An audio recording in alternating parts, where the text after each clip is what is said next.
What's up? My name is Rigo, and for Jan Turn, I'm taking the class The Role and Evolution of Cacao. For my project, I'll be looking into the connection of cacao and art pieces throughout of history, as well as doing my own art piece in experimentation on an old pair of Air Jordan 6s that I have. I will be transforming these into a chocolate-inspired colorway, and as part of that experiment, I'll be adding cacao powder into the paint to see if it could stick on and add a sort of speckle effect. Let's get to it. To start off the restoration, I'm going to be cleaning the whole shoe using Angelus Easy Cleaner.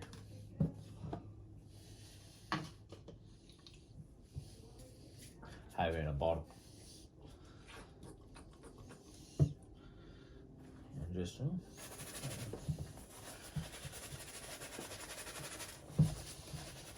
as you can see, the shoes are nice and clean. Washing the shoes first is an important step as it gets off all the dirt and other pieces that could be on the shoe, which can get in the way of painting.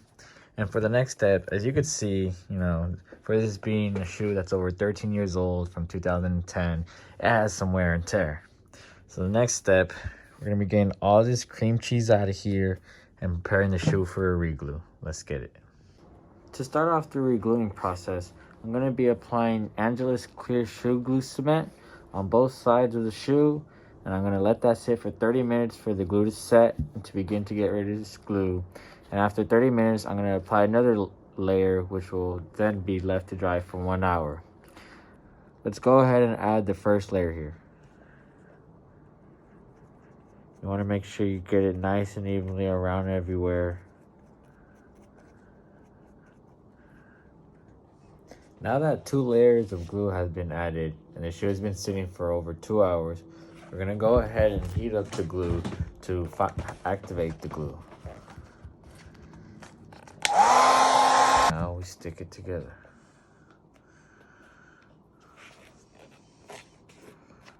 Want to try to make sure you line it up evenly too with where the lines were at.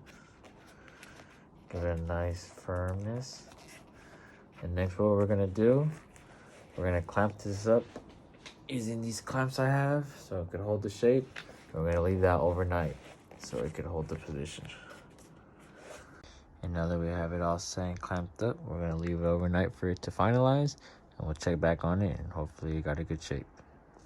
For the next step, we're going to be prepping the shoe by taking away all the paint using cotton swabs and nail polish remover. If you have acetone, that also works.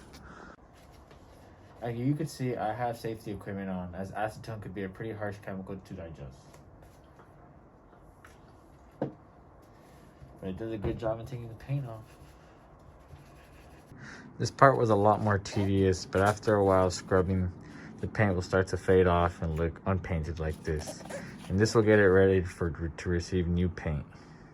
Okay, so it is a new day, and here's where we're at so far. As you can see, the shoe, most of the paint is stripped off, and it's pretty much ready to be painted. My products have arrived, so I'll be using this dark brown from Angelus. And to reduce the glossiness of it, I'm going to be using this Duller to mix with it. And then after all that, I'm going to finish the paint job with this matte acrylic finisher to protect the paint. But before we can get painting, we're going to tape off the parts that we're not going to paint first. That way we can get a clean brush all over. Let's get it. So I went ahead and taped up a good portion of the shoe. It wasn't as hard as I thought, but it's really important to get all the edges so it doesn't leak through. I'm going to start off with the leather right here. As you can see, it's mostly burnt and rubbed off, but still applying some white paint over that could still hide its effect. So I went ahead and mixed some flat white and Duller, and we're going to get to that. See how it turns out. So I just finished this section right here with the white, and it came out better than it was looking before. Obviously not the best, but we're all here to make the shoe better. So next, using the dark brown paint and mixing it with the Duller, I'm going to be moving on to this section of the shoe and see how that comes out in the dark brown. Let's get it. Alright, I'm showing off this little stripe right here that I taped off. It could be pretty difficult to get the perfect line, but with like a blade, if you tuck the tape in, you can get it just right.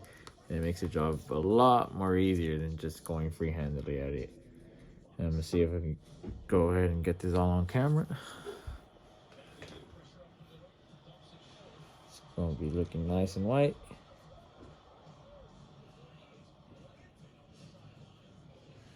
Alright, so I've done a couple sessions on this white stripe. It's looking pretty good. Now for the moment of truth, I'm going to untape everything, see how it comes out. So here's how it came out after taking off all the tape. Came out pretty good.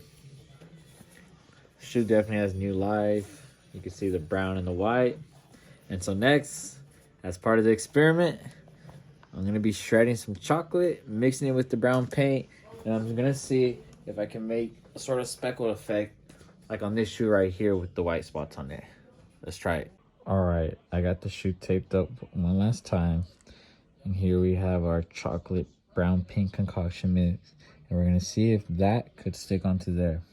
Let's give it a shot. And here's where we're at right now. It was a little bit of a messy process. I ended up putting more paint, but with the mixture, it wasn't showing too much. So I directly shredded some more chocolate on there. I'm letting it set with the paint and seeing once it dries, if it'll stay intact. Let's give it some time. The shoe is now complete. I went ahead and threw some caramel laces on them and see how they turned out.